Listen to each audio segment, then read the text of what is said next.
question, let me introduce my panel to you. To my left, Baroness Chapman, Jenny Chapman, Labour peer, Shadow Cabinet Office Minister. Next to her is John Penrose, Conservative MP for Weston-Super-Mare and Chair of the Conservative Policy Forum. To my right, Zoe Strimpel is a columnist on the Daily Telegraph. And to her right, Kevin Craig, who's Chief Executive of the Public Relations Agency PLMR and a former Labour councillor in South London. The number to call if you'd like to put a question to our panel, 0345 6060 973. Great to see so many people calling in already. You can text 84850 or say, Alexa, send a comment to LBC. And don't forget to watch us on Global Player. Call 0345 6060 973. Tweet at LBC. Text 84850. Cross question with Iain Dale. This is LBC. Well, welcome to you all. Let's go to our first question. It's from Jerry in Whitley Bay. Hello, Jerry. Good evening, Ian. Good evening, panel. Hi. I was looking the last couple of days at student debt. It's been rising exponentially. It's hit 200.7 billion.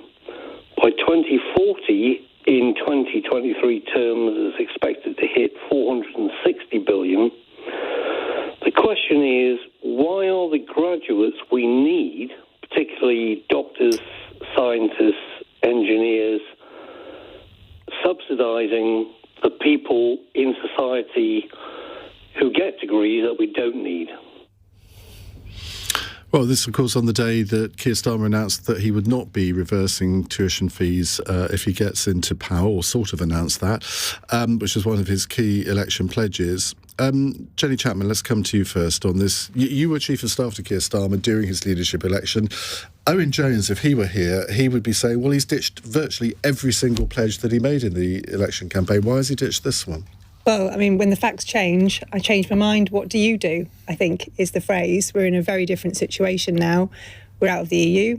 We've had COVID. We've had the kamikaze budget of last year. You know, Keir Starmer is not going to go into the next election making promises without being able to say where the money's going to come from. And, you know, on tuition fees and support for students, we recognise that there needs to be a rethink, because the situation as it is doesn't work. And we're seeing people leaving university with huge amounts of debt. We think it is making people make different decisions about what they might want to do, where, as Jerry says, you know, we do need people to train, to become highly educated so that we can compete as a nation globally. But they don't seem to be put off by the current level of fees, do they? I mean, if you look at the participation rates, there's a sort of slow upward line on the graph, isn't there? Whereas I thought when tuition fees came in, you'd get a plummet, but it's quite the reverse. Yeah, I mean, I see this in the northeast where I'm from, and I think what it is doing, it's making people, you know, take different kinds of courses and not necessarily the courses that are the ones that we need. So Jerry's point, I think, is about, I think, it speaks to the lack of advice to young people before they make those really big decisions. So they're going off to university that they might not really know what it is they want to do at the end of it. And there's nothing wrong with that in some respects. But what I think is a problem is when they're going into something, imagining a particular course is going to take them somewhere, when actually the needs of industry might have taken you in a slightly different direction. And I think one of the problems that we've had without an industrial strategy in this country for the last decade is that there's no attempt to match up the needs of business and the future skills that we need with the aspirations of our young people. And it's leaving young people coming out of university, and I hear this from parents a lot, they're really worried about their young people taking on massive debts and not really getting the careers that they imagined that they would be able to aspire to afterwards. So I think there's a lot that needs to be done. Yes, we do need to look at financial support, but it's much, much broader than that. Did you go to university? I did go to university. Did you know what you wanted to do when you went? Well, I didn't think I wanted to be a politician. No, I wanted to be a prison psychologist. Did you? Which actually has come in quite handy at various points through my political career. But, you know, my son went to university last September and has changed his mind. And is now, you know, he's been working in Pizza Express. He wants to kind of do different things. He wants to earn a bit of money, and I think for him that's probably the right way to go. But Excellent. he didn't free get balls for life. Didn't get. I think, but the point is, it's about getting the right advice to these young people before they make these massive decisions, because you know what, if you drop out halfway through, you've still got to pay the money back. Zoe Strimpel. Well, I just want to just jump in on that, because I think Jerry raises an interesting point about, so let's call it bad degrees. But I think we have to be careful, because we completely lose sight in all of this rhetoric about the idea of learning because you actually have an intellectual quest to learn. So I did an English degree as an undergraduate, and I've done okay. I mean, I'm probably a lower earner than many of my friends, but I'm very glad that working on the Telegraph?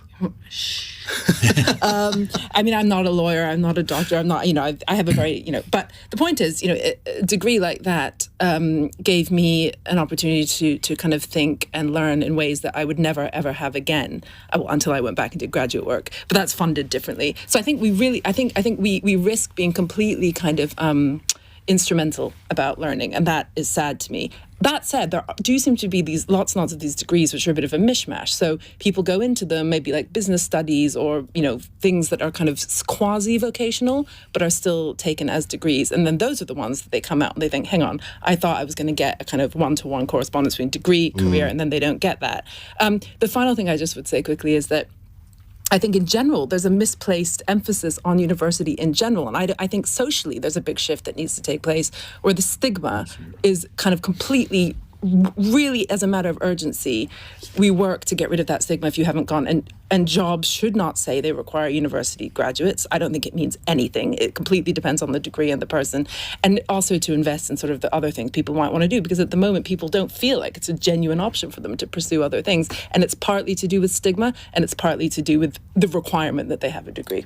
You're so right in that. I remember advertising for a PA many years ago saying a degree required. I ended up employing a 17-year-old from a comprehensive in Newport in Wales. Exactly. Who did a brilliant job. There you go. Kevin. Well, I think I really liked what Zoe said about learning for learning's sake. So when I went off to university, the first, the Neil Kinnock thing, first in the family, Dad was a security guard, Mum was a dinner lady. 6 months later, Kevin from Lambeth is rooming with Digby from Eton, Gordon from Stowe, Steve from the Isle of Wight who wears white socks, and then going to lectures about the mother-daughter relationship in the French text. Now, I think that's wonderful. Right? I think that's life-changing. The horizons it opens up for you. And I've got colleagues I've got over 100 colleagues now in the business. And our apprentices, there's one young woman, Lucy Summers, recently, best digital communications professional in the country, apprentice, didn't go to uni, amazing. So I do, I trust what Keir Starmer's doing. I trust his integrity. I trust Peter Hyman. I think he's doing work around him. But I do agree. He used to be an education advisor to Tony Blair, who then went back into education and became a teacher again. He's sensational, and he wrote a great book about teaching on the front line. But, I do feel guilty that my generation, I'm 50, 51, got it all paid for. I thought if I don't tell the truth, I'll get someone to bring it up in this kind world we live in. And I feel guilty at times that I had it all. Got the cheque from the local council, 3 times a year. So I want us to get it right as a society. But I do think there is value in all degrees. I don't like this rubbishing of some degrees. This life is long enough to work. The French are kicking off about pension reform. We're all living longer. So however we do it, I want us to fund a system that allows people who want to study the opportunity irrespective of where they come from. Looking at the politics of this, though, given that Keir Starmer has ditched so many of his pledges in the leadership campaign, there'll be a lot of people, particularly on I don't know where you fit in the Labour Party sort of grid. Sensible, desperate for change. But a lot of people on the left of the Labour Party are going to look at this and say, well, he's done it again. He's reneged on the promises that he made. They might do, but I'm a bit of I need to go out more. I actually looked at the pledges he made, the 10 key pledges, and he's actually kept a majority of them, I would contend. And Not according to Owen Jones. Well, there's a lot of things that Owen Jones says. That I would disagree with. But I think, like Jenny said, you have to change and flex. And the biggest barrier we had to overcome, those that support the Labour Party, is that economic credibility went out the window, right? And when I go around campaigning, I hear that. So, yep. I'm popular with some, but as Jenny said, if things change with them, and our economy is properly tanked. OK, John Penrose, the economy's tanked. How much of an effect should that have on student tuition fees? Well, Ian, I think you were right when you said that actually that the numbers of people applying to go to university has been rising steadily, and I, like you, and I think many others, was worried that they might decline when the tuition fees were introduced. But that's actually been quite the opposite. The number of people wanting Which to is go. bizarre when you think about it, isn't it? Well, yeah, Totally counterintuitive. I don't pretend to understand it, but I'm profoundly grateful that that's what's happening. But I think Zoe is right to say that we need to make sure that we get rid of this sort of latent, historically inherited snobbery about British tertiary education, which looks down its nose at some sorts of qualifications and sort of, beatifies degrees no matter what. And actually, this point about getting good advice, knowing what your earning power is likely to be, knowing what your chances of getting a job are for this course at that particular college, and it could be being able to compare an FE college course with an HE college course and saying, what are my odds? Is it worthwhile taking on that much debt, or do I want to go for something that's cheaper and more employable that I might enjoy more? Having an informed decision when you're 18, or even if you're going to college later in life, and being able to tell what other people are getting is really, really important, not just for dispelling the sort of latent inherited snobbery, but also just to make sure that people take on stuff that they are comfortable with and that they're going to... This is a large chunk of the rest of your life, a decision you're making. So it's really important you've got all the information to get it right. But also just, people should be able to just apply for jobs straight, 16, 18. I mean, as you said, you made a great hire. That, you don't always have to kind of weigh up.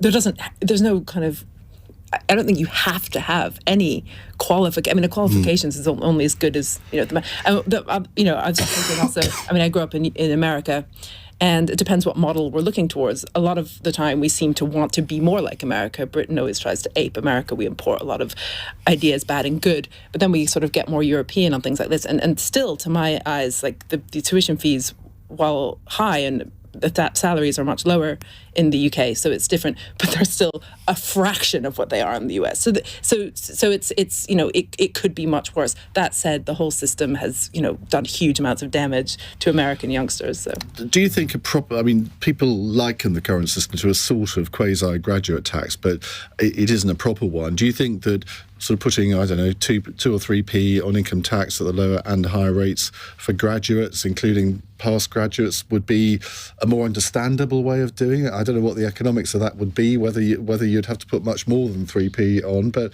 I think people would understand that in a way that they don't like the current system because it saddles 20-year-olds with a great deal of debt right from the off. Jenny? I think colleges actually do a very good job of explaining to young people and their families what the financial commitments are that they're making.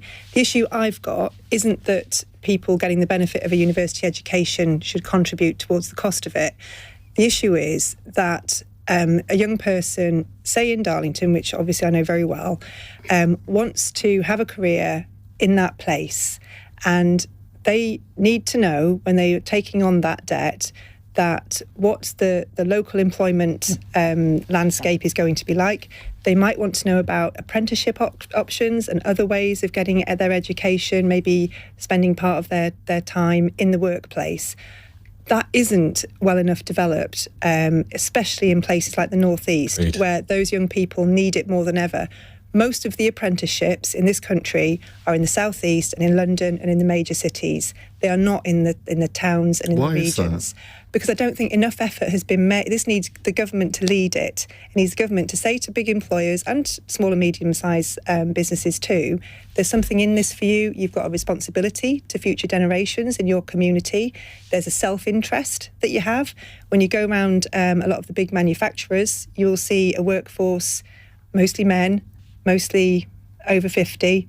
There is a need to train and recruit the next generation of engineers. I think a lot of employers get that now, and they want to take part. They want to do more. They want to step up and do their bit, but they need a government to work alongside them with schools and colleges to make sure that the right people are doing the right courses for them and their families. And it just needs joining up. I don't think there's rocket science about this, but it is so much more than just about tuition fees. Right, we'll move on in just a moment. 0345 6060 973 if you'd like to put a question to our panel. It's 8:15. This is LBC.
Cross Question with Iain Dale on LBC. God. 18 minutes past 8 on LBC. We have with us Conservative MP John Penrose, Labour peer Baroness Jenny Chapman, Zoe Strimpel from The Telegraph, and Kevin Craig, who is a public relations consultant with PLMR, which stands for what? At the outset, it stood for political lobbying and media relations, because that's what we did. But that was 16 years ago. And I nearly brought champagne in for everyone, because today... Nearly. Then I thought it would look a bit PR, greasy man, you know. I'd have put it with that. Oh, we'd have forgiven you. That's what we love about PR. Note for next time, but because we started from one room in Lambeth, and today we broke into the top 50 in the country. Wow. Over 100 staff. Congratulations. Yeah, so very happy and grateful. Unfortunately, you can't have the word lobbying in your company title anymore, though. Well, that's exactly. The acronym's much better, but we do loads more now. Let's move on to another question. It's a text question from Johnny in Bromsgrove, who says, do you have any sympathy for the unions who are continuing the NHS strike despite the workers actually being given a 5% pay rise today? Zoe Strimpel. Whoa, over to me. Well, I know you like a challenge. Well, unless I've got this wrong, I think it's the nurses now who are continuing. Well, it's the Royal College of Nursing and the Nurses in Unite who are wanting to continue, despite the Royal College of Nursing having said that their members should accept it, but they voted narrowly to reject it. So they're that's. I mean, I wrote a column about this recently, which may be why you've come to me. I always feel, as someone who sits around writing columns, one always feels a little bit awkward chiming in too much on what people who are sort of what they went through really in COVID sort of certainly does make one a bit more sympathetic, and obviously one has to have huge respect. I think there's a problem, and we're seeing. There's it's not coincidence, obviously, that this is a huge moment for strikes, and they catch, right. So it's a political moment as well as a moment of people feeling taken advantage of and underpaid. To me, what's happening with the Royal College of Nursing seems a little bit to be about militancy, perhaps, and less about what many increasing numbers of members want. Midwives voted to accept the pay offer. There's a point at which people think. But Pat Cullen, the leader of the RCN, who has been seen as a bit of a lefty, she actually recommended. She did, but then she changed her. Yes, but then that was in March, I think, or February. But since then, that we've had the junior doctor strikes, and it's a chance to use forms of like political rhetoric that might be quite, might get you quite sort of, might be a thrill. So I don't know. I think once you're, I personally have never striked. I'm not a member of a union out of principle. Telegraph wouldn't like it, would they? No, well, damn right. But no, absolutely not. But I can imagine it's quite a heady experience. So basically, I think. But however, it's all very well for me to have my political view. I do try to speak to friends who work in the NHS, in management in the NHS and doctors, nurses, and I get the impression that to some degree these strikes in the NHS, I don't know about all the other strikes, but these ones sort of do need to happen because there is obviously the crisis of staffing. How do you attract? Everyone's going to Australia, and what are we going to do? The whole thing. Are they really going to Australia? I sometimes wonder whether this is being talked up. I'd love to see the actual figures for that. Yeah, the figures. I was bringing it down to the figures. I'm sure. Yeah, maybe. Okay, Kevin Craig. Well, Iain, I actually take a slightly different view there, in that I know that Pat Cullen's trying to get the members to accept the offer, but they're fed up. They've had enough, and they felt that there was a long time before the government got its act together on negotiations, albeit they seem to have now. And I think the reason that some of the membership are still hanging on is that they're thinking about the art of what's possible, and they're going to work every day, and they know, because it's public information, that every year between 3 and 4 million quid of our money is spent on nursing agency. Right, that's a fact. And I think. Did you say million? I think you mean billions. I meant, forgive me. Forgive me, I did. 3 to 4 billion. Misheard. And 3 to 4 billion. And that's the scandal. That's the scandal, that we can do better than that.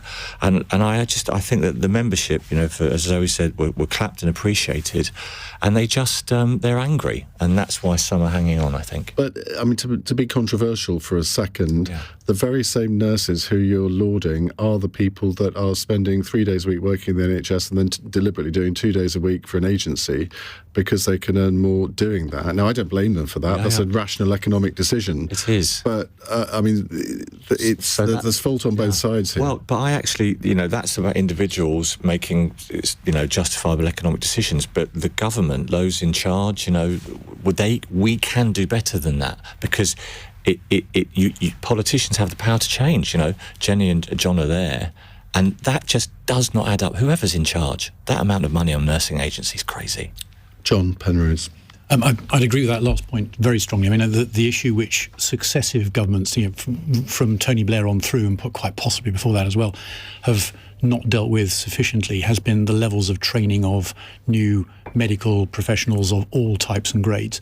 And we just haven't been training enough doctors, nurses, midwives, anything, for decades. And as a result, you end up with the kind of shortages and therefore having to be filled by agency staff, which is what Kevin's rightly been describing. So we've started to deal with that over the last couple of years now. There's been an increase, quite a significant couple of increases in the level of people being trained, and that I think is better for the long-term health of the NHS. I mean, I actually think it would be better for the long-term health of the UK if we trained more medics than we could possibly use, and some people took those skills and chose because they wanted a global life to go and be doctors in other countries rather than us. But we put limits on the amount of doctors that we're training, and exactly. Why? And that's my point. We've raised those limits not just for doctors but for nurses and everything else recently.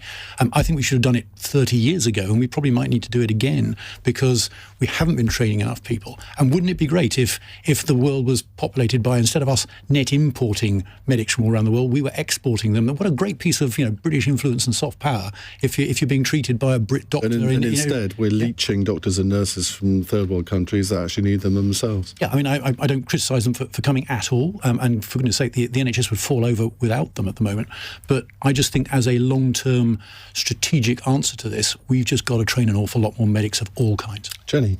Well, I think John must have been reading Wes Streeting's briefings. I promise I haven't.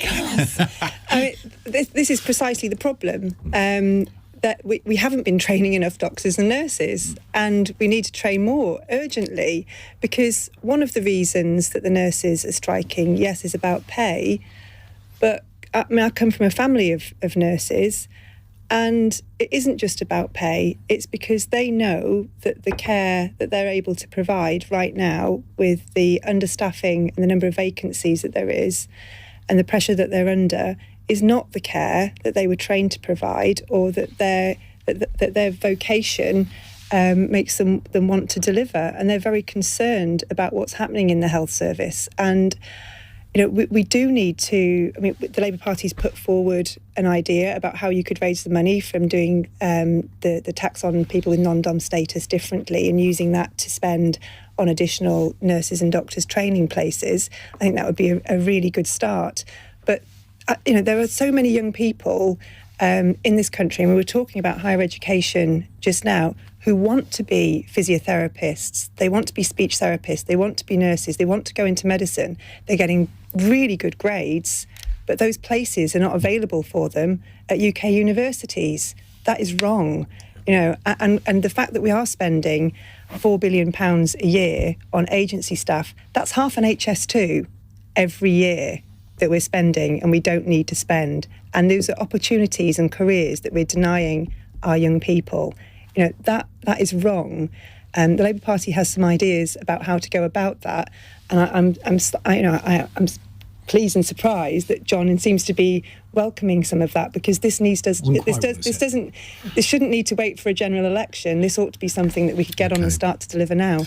Right, let's move on to another question from Martin in Doncaster. Hi, Martin.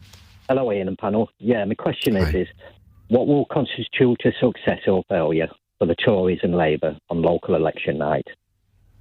Well, it's local election night this Thursday. I voted today in a postal vote, and it's going to be very interesting to see what the turnout is, not least because of this new voter ID legislation that's gone through. Just by way of introduction to this, Sir John Curtis, he thinks that we shouldn't be looking at the number of seats lost in game, we should be looking at vote share. That, he thinks, will be the biggest indication of whether Labour are doing well, the Tories doing badly, Lib Dems doing well. Kevin, I don't know what's studies you've conducted on this so far? Because presumably your clients are sort of interested in these results. Yeah, they are. There was, I can't remember, one of the team did a briefing today, and I can't remember. There's is it the 1,000 seats figure that was chucked out as being a benchmark? But basically, will these results indicate in the, let's say, 100 seats that Labour needs to win to gain power, does it look like the party's on track? That's what I'm most interested in. What's your gut feel? Because last time these seats were fought in 2019, the Tories lost 1,000. Yeah. I think Labour lost 100, which, given that they were in opposition at the time, was well. But yeah. we all know what was going on then. And the Liberal Democrats gained about 700. Yeah. What's your feel? So my feel, because with my work, I have to go to the east of England a lot, where we have an office. We've got offices in Birmingham and Coventry, and my feel is that Labour's going to do very well. I think sometimes in politics you have a feeling, right? And I felt it when Gordon Brown was Prime Minister, that I just thought this isn't going to happen. He's not going to win this election when the coalition came in. My hunch is that Labour are going to do very well, and that the public in many ways have kind of made their mind up. They're just a bit tired. And I would say that John is actually one of those really nice Tory MPs I really respect. He made a principled decision. Enough. No, he did, Ian. He did. He resigned in disgust, as I recall, out of Boris Johnson's antics in Partygate, and his partner's done incredible things for the country. But I think folks are just a bit tired. And, the key question that I've heard a lot this week is, is it better than 13 years ago? Is it? If not, who next? Zoe. I mean, I think the point about being ready for a change is really key here. I mean, it's not healthy for a country, a liberal democracy, to have that many years of one party and to sort of lose the sense of reality about the opposition. I mean, they start to become just like part of a puppet show instead of something real. So I think on that level, probably the time is now. I think the other thing is the current Tory government, it's not 100% clear what their political philosophy is, right? So some of what they do, quite a lot of it, is unclear where that falls within what should be Tory ideas about the market or about, social matters. And, there's a lot of talk in the culture wars, which is mostly where my focus is, about, the odd outlying spat about things to do with gender or kind of free speech. But basically, I don't think this is a very sort of Tory government in any kind of meaningful sense, frankly. I think a lot of the rhetoric about levelling up and things like that seem to actually be coming from a bit more of a left-wing place, and therefore translated through the Tories just ends up being a little bit kind of off-putting, I think, for voters. So I think, I personally think it's a shame that Partygate became the thing it did become. I was never that. I didn't think it was as. I'm going to say I didn't think it was as bad as everyone said, everyone thought. However, it's part of this pattern of chaos and political illegitimacy, really, that kind of grew up. So I do think, although economically I'm never going to think Labour's right, and as much as they cleave to sort of some of those more Corbynite ideas about social justice, it meant in a kind of identitarian way, I won't go for it either. But I think there's a real case that okay, we were ready for something else, whatever that thing is, and let's like bust some stuff up. I'm going to give Jenny and John a couple of minutes to think about their answers while we hear the news headlines at 8:31 with Charlotte Morgan. In the last hour, it's been confirmed further UK evacuation flights will leave Sudan tomorrow morning. The Foreign Office says British nationals should go to the coastal city of Port Sudan by 10 a.m. local time to flee the violence. The Royal College of Nursing says it remains in dispute with the government and will ballot for more strikes despite its members getting a pay rise. They rejected a 5% offer but will receive it anyway after other unions representing NHS workers accepted it. And Lucy Letby, a nurse accused of murdering 7 babies at a hospital neonatal unit in Chester, has been giving evidence in her defence. The 33-year-old, who denies all the charges against her, has been in tears in court. LBC weather, dry tonight with mostly clear skies, some patchy light rain in the north and lows of 4. LBC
Ask Question with Iain Dale on LBC. Text 84850. John Penrose, Baroness Jenny Chapman, Zoe Strimpel and Kevin Craig with us answering your questions. 0345 6060 973. Now, we were answering, or you were answering Martin in Doncaster's question about what will constitute a success or failure for the Tories and for Labour on local election night this week. We've heard from Kevin and from Zoe. Jenny, what I mean, expectation management is always the game, particularly with the two major parties here, so we're probably going to discount anything either of you say on this, but... But you're going to ask us anyway. I mean, how well are you going to do, Jenny Chapman? I don't know, Iain Dale. We're trying really hard. I think there is a sense, as we discussed before the break, that people are in the mood for change, and they think 13 years is a long time for a government, and they do want to show that... at the ballot box. I think people are asking themselves, are they better off now than they were 13 years ago? Is the country working better? Is the health service working better? Are the kids getting better educated? Is crime being dealt with better? And those are the sorts of conversations we're having on the doorstep. But, you know, it's a battle. And when the Tories say, oh, we think we're going to lose 1,000 seats, you can bet your life they've calculated that they're going to lose less than 1,000 seats. Because, as you say, this is a bit of a dance that happens every time there are elections on. But, you know, we're focused on, you know, having those conversations, listening to people, trying, you know, working really, really hard, taking nothing for granted. It's looking promising. You're not counting your chickens till all the votes are counted? We have no chickens. No. No. John? How many seats are you going to lose? And I'm going to echo Jenny here. I don't know. And you're right. There's this. Have you got local elections in your seat? Yeah, we have. Yeah. And we're trying to hang on to seats in my constituency and to ideally reclaim a couple in the constituency just to the north of me, which is Liam Fox's seats.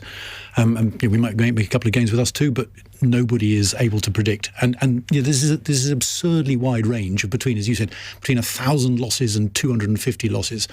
I'm sure the number will be somewhere in between those two, but goodness knows where it's going to be. That's just a weird, wide range to. Now, I'm sensing the Greens might do quite well on Thursday. They often flatter to deceive, but they have gradually built up a reasonable base of councillors over the last few years, and several Conservative MPs that I've spoken to feel that they are going to make gains at the Conservatives' expense.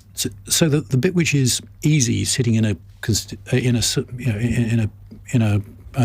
talking into a microphone in Westminster, to forget, is that actually there's this national backdrop, which Kevin and Zoe and people were talking about just now. But there's also, these are all local elections. This is all about how is my council doing? Is it doing a good job at picking up the bins? Is it doing a good job at filling in the potholes? And so there will be individual battles going on at local ward level. And some of those, it will depend on the quality of the local council candidate. And the interesting thing, as you say, is that in some places, what used to be a sort of Lib Dem preserve about sort of picking up a seat here and a seat there and sort of slowly building, the Greens have tried to sort of take that playbook and use it as well. But interestingly, I think certainly the Conservative Party's kind of got religion on this too. So we are out there talking about whether or not the traffic jam at that set of traffic lights it can be fixed or not, and that really is arguably more important than whether or not people are upset about a budget last year at a national level or not. Kiers on a text says, good evening, Iain. One of your guests just used a wonderful word, identitarian. First time I've ever learnt about that word. My phone keeps trying to auto-correct it. Great discussion. Well, you used that word. I have to say, I haven't heard it before. Is it something you've invented? Oh, God, no. I would never invent a word as unattractive as that. Anyway, thank you to Kiz, because I'm also expecting, plenty of abuse for using such a long word. But no, it's just a very handy way of coming up with a one word, a bit like German style, for describing this whole cult of thinking about everything through the prism of identity. I'm this victim, you're that victim, the hierarchy of oppressions. I'm this, you're that, my identity is this, you're a challenge. That's all identitarianism, because it's all, instead of being about values or beliefs or politics or convictions, it's about this much more nebulous, offendable notion of the identity. I'm now trying to think of the German word for it, which I might have to use Google Translate, but even though I speak German. Right, let's move on. Let's go to a text question from Sally in Manchester. Is the Sue Gray investigation just a hopeless stitch-up by a bunch of embittered Johnson supporters? Now, Jenny Chapman, you rejoiced so tempted under the... to just answer yes. Yeah. You rejoiced under the title of Chief of Staff to the Leader of the Opposition at one point. Sue Gray is apparently destined to move into that job. So I think you're the ideal person to kick off with this. Well, just for the accuracy of your programme, it was Morgan McSweeney who was I thought you were Chief of Staff. No, I wasn't. Oh, you should have been. Probably, yeah. Anyway, no, probably just as well I wasn't. I'm not accusing anybody of a stitch-up or anything like that. I think there is a process, the Aqaba process, that's being undertaken, and Keir Starmer and Sue Gray have both said that they'll abide by whatever comes out of that. That's how these things have always been dealt with. I don't think it's right that the government should try and concoct another process which is clearly political, especially when it's 2 days ahead of local elections, to try and make more of this. I think there's a well-established way of doing it. And given that Keir Starmer said he'll abide by the outcome, I think that is the right process to be used. I think there were legitimate questions, though, about the fact that Sue Gray was in charge of the Partygate inquiry while ostensibly, apparently, talking to Keir Starmer about becoming his Chief of Staff. I think from a civil service point of view, apart from the Aqaba question, there is a legitimate inquiry to be had there, surely. Well, I think the process is there, and it should. And if there is a sense that there needs to be a prolonged period before she can take up her post, that can be discussed and decided by the body that's been established to make those decisions. We don't accept that there needs to be an additional process at all. We think that's what that body is there to do, and it might say, you know what, because the government's clearly submitted to Aqaba that it thinks there should be a prolonged period to reflect the specific circumstances in this situation. Let the people who are there to make those judgments, and don't try and superimpose some political dimension to this, because you're determined to make this into a huge political row. I can assure you, and I've been on the doorsteps of Darlington and other places over the last few weeks, this woman gets job has not come up once. I think we just have to let this run. If Aqaba find that she has to wait 2 years, won't you then accuse Aqaba of being party political, given that it's being chaired by Lord Pickles? Well, we've said we'll abide by that decision, and I don't know how much clearer you can get. John Penrose, I suspect that the consensus on this panel is about to be shattered. I think it might be. I mean, I should start by saying I've worked with Sue Gray, and whenever I've worked with her, she's been a model of being, independent and me too, and sensible, and nothing but respect for every encounter I've had with her. However, I think in this case, Jenny's only answering actually half the question. She's absolutely right that the Aqaba committee, which is the thing designed to make sure that when you leave the civil service there isn't a conflict of interest with your new job. She's absolutely right to say that that's got to do its work, and it may then require a period of sort of gardening leave, cooling off period, call it what you will, before Sue Gray starts her new role. But that's only half the issue, because the other question is, before she left, was she in a difficult position because she was becoming increasingly interested in and engaged in a potential future job with the Labour Party, and therefore increasingly finding it hard, or putting herself with potential conflicts of interest in the advice that she was giving to ministers potentially about how they dealt with attacks from the Labour Party. And that is something which, if that was the case, it's perfectly respectable for then anybody in the civil service to turn around and say, I've got a difficult situation, please will someone come and help? And at that point the civil service will say, you just step out the room, we'll get someone else to do that thing, and you act to sort of ensure the integrity of the process. I think the question which needs to be answered is, did that happen, or was it needed? And that's the other issue which I don't think is being properly addressed. I'm going to ask both of you to be quite brief in your response to this one, if you would. Well, no, good, because all I have to say is that, to me, it's just these investigations of inquiries with committees. It's just, this is more of a comic point, which is that it does sound quite Kafkaesque. We're inquiried out, aren't we? Yeah. Kevin? Very eloquent by John. My view is, personally, it's a life belt by those who finally found something that they could, somewhere on the right, to chuck back at Labour, because they were so damaged by where I disagree with Zoe again, the terrible things that went on in Number 10 during the pandemic. But the fact that they've been given this opportunity says something as well, doesn't it? I don't think so. I mean, look, down the pub, civil servant who has, but you just said tonight, you voted earlier, thinking amazing people vote and have politics. Sue Gray had politics, but no Tory I've ever spoken to says anything other than what John said. But we are where we are. Indeed, we are. More committees, more inquiries, more... Just what the world needs. It's a stuff of cross question, isn't it? It's 8:46. LBC.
Leading Britain's conversation. Cross Question with Iain Dale. Alexa, send a comment to LBC.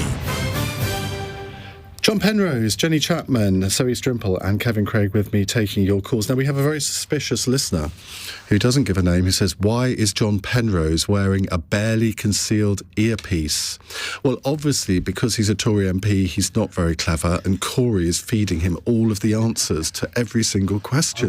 I wish. The thing is that we're all wearing earpieces. Would you like to demonstrate your earpieces? And the reason is because that's the way they hear the callers. It's the way I hear the callers, because we don't like wearing these big clunking headphones. So I'm just sort of telling you how the sausages are made now. Right, let's go to another question from Chris in Croydon. Does the deplatforming of Joanna Cherry MP from Edinburgh over her comments on gender identity show that freedom of speech in the UK is fast disappearing? Now, the SNP MP was due to be interviewed on stage at the Stand Comedy Club during August's Edinburgh Fringe Festival. But the venue has announced that the event featuring her has been cancelled because staff there are not comfortable with her views and did not want to work with her on the day she was due to appear. Not her views on Scottish independence, I might add, but her views on self-identity. We're going to be talking about this in the 9 o'clock hour, so do get your calls coming in on this. Kevin, let's start with you. I think it's very regressive. I think a few weeks back she was in contention, as I recall, for one of the major offices of politics north of the border. I don't I don't believe in it, and I think it feeds those. The front page of the Sun today was an example who want to suggest that we've got a problem with woke in this country and that they're all coming for us and all this. And I just think a decision like this is regressive. When I was at university, we had all sorts of speakers come, and it was one of the best things, you know.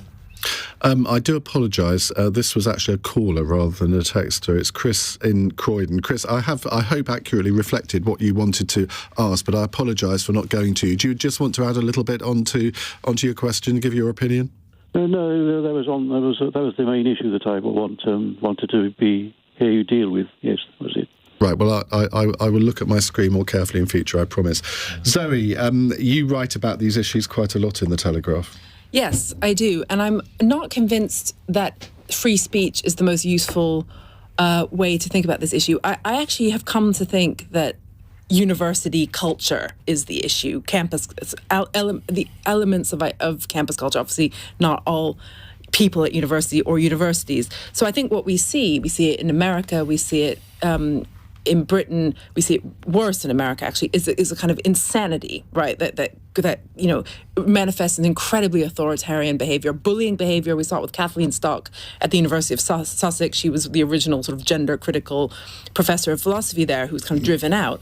So I don't think that we can infer that that Britain or the United Kingdom is somehow, has problems with free speech. It's just more useful to think about why are people who are at universities so susceptible to what I think this is not university, to be fair. Oh, sorry. Well, in the arts, we could say. I was now actually just getting into something I've just been thinking about. But it applies across different. There are these sort of traditional outposts of this kind of thinking, universities, but also arts. Culture, things like that. But this is even weirder than a normal deplatforming, because the Comedy Club is owned and was formed by one of her SNP colleagues, Tommy Shepherd MP. So there are lots of different strands to this. Yeah, I mean, I think there's also a kind of nasty impulse to sort of turn on people that you shouldn't be turning on. I mean, we see J.K. Rowling has been turned on by the people whose careers she made, the stars of Harry Potter. So there's a kind of general, the sort of moral substance of things have sort of gone wrong. Like, people just become, they're all at each other. There's no loyalty. There's no sort of decency whatsoever. I think the other irony here is that the sort of self-ID policy that she's rightfully criticised was a complete disaster and extremely kind of immoral. So, I think the whole thing, but it just doesn't surprise me. This has been going on in various forms. And whatever your views on whichever side you're on that, it's a legitimate matter for debate.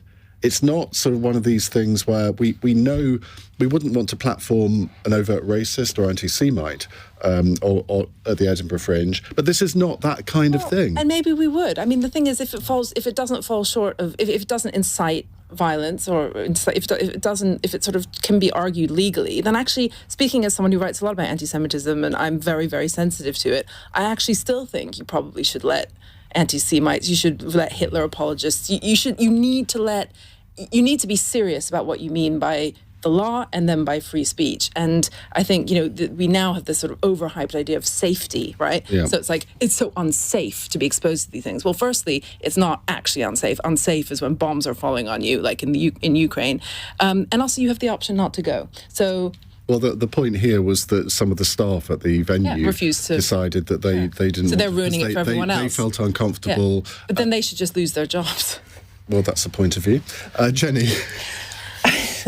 I mean, I don't know whether something's gone on between Tommy and Joe that might explain some of this. I don't know the reasons behind the decision. I personally wouldn't have a problem listening to Joanna Cherry speak on these issues. I don't think I would be particularly corrupted or affected or offended by that. So it is, on the face of it, slightly surprising, but, it is up to the stand as well. They can make their own choices too.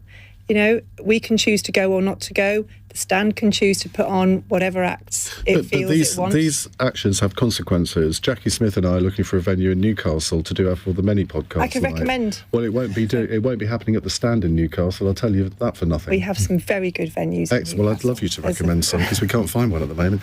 John Penrose.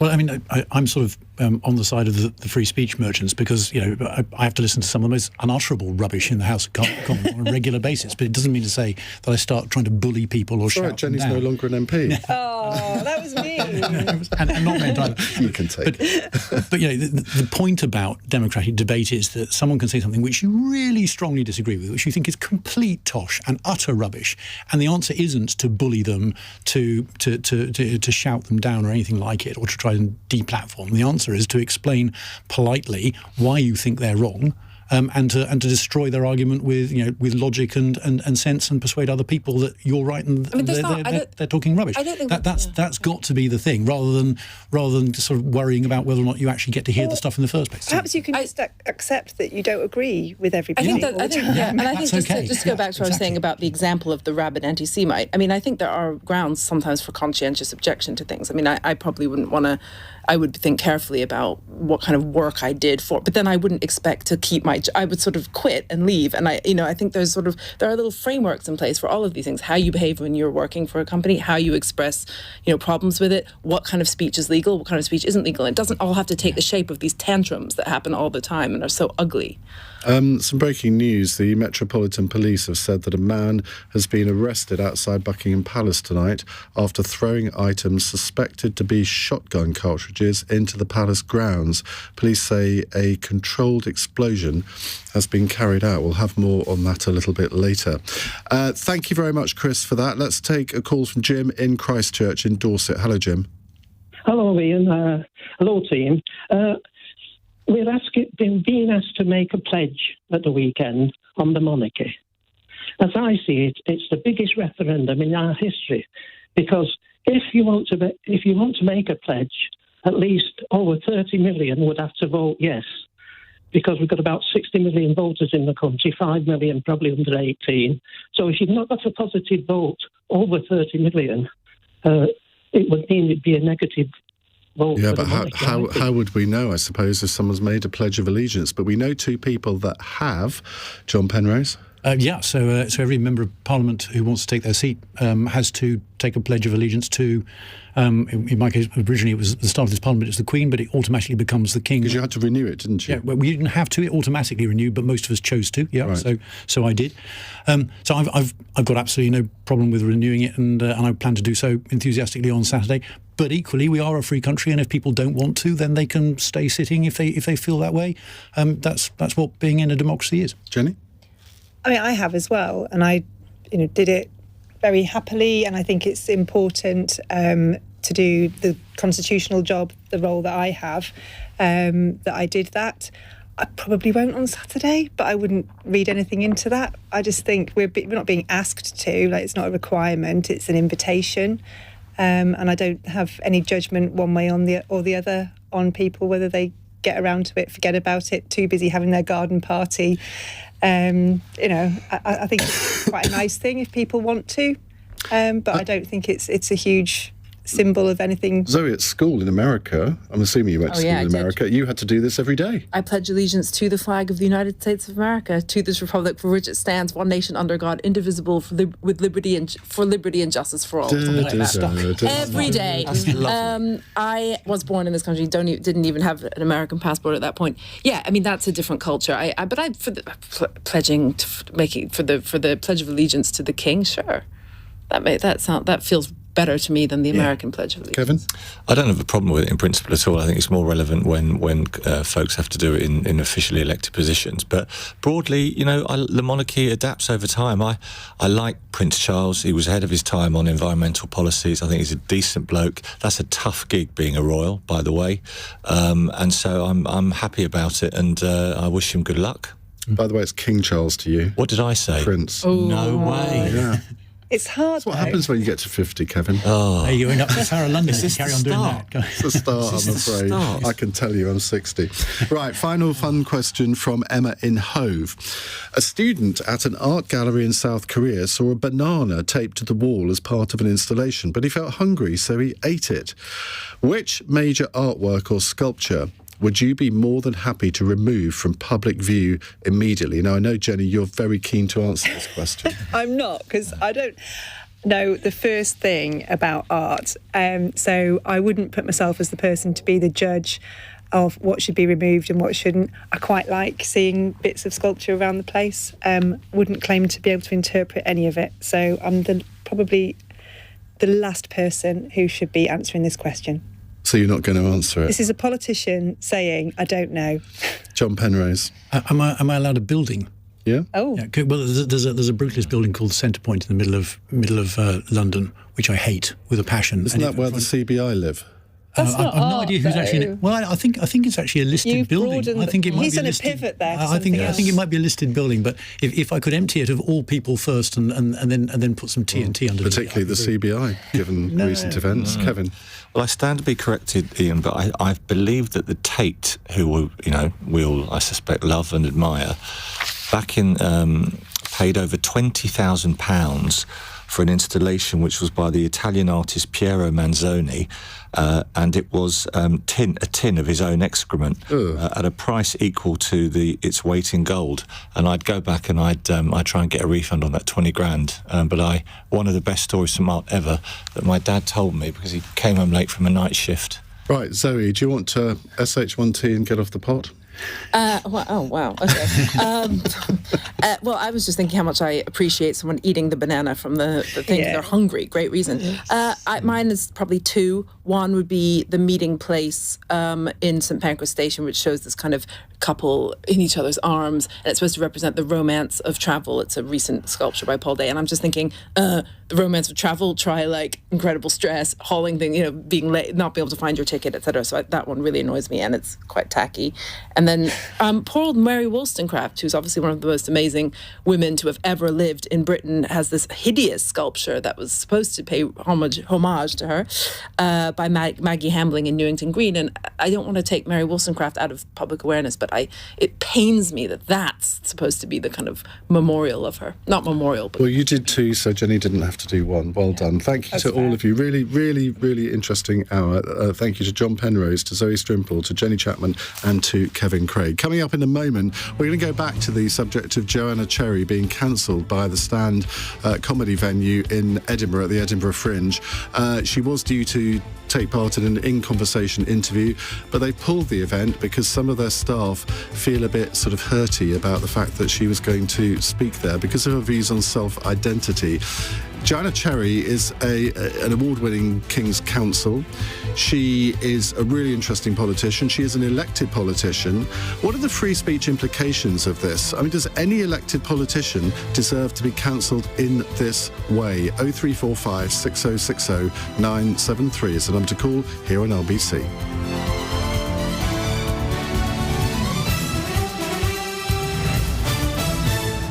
On your radio, on Global Player, and Play LBC. leading Britain's conversation. This is LBC. From Global's newsroom at 9 o'clock. In the last hour, police say they've arrested a man outside Buckingham Palace. Officers say he's suspected of throwing items thought to be shotgun cartridges into the palace grounds. More British nationals in Sudan have been given a chance to flee the violence after the Foreign Office confirmed more flights. They'll leave the coastal city of Port Sudan tomorrow morning, around 500 miles from the capital, Khartoum. 28 previous RAF flights have previously left the country, rescuing more than 2,000 people. NHS workers in England will get a 5% pay rise from next month after backing the government's latest offer. 12 of 14 health unions voted to accept the deal. Former chair of the NHS pay review body, Jerry Cope, says those who rejected it will still receive the increase. That's almost essential because you've got people in different unions on doing exactly the same job on the same grade. And if you didn't pay it to everybody, you'd end up with people working next door to each other who happen to be paid differently just because of the union they happen to be a member of. Members of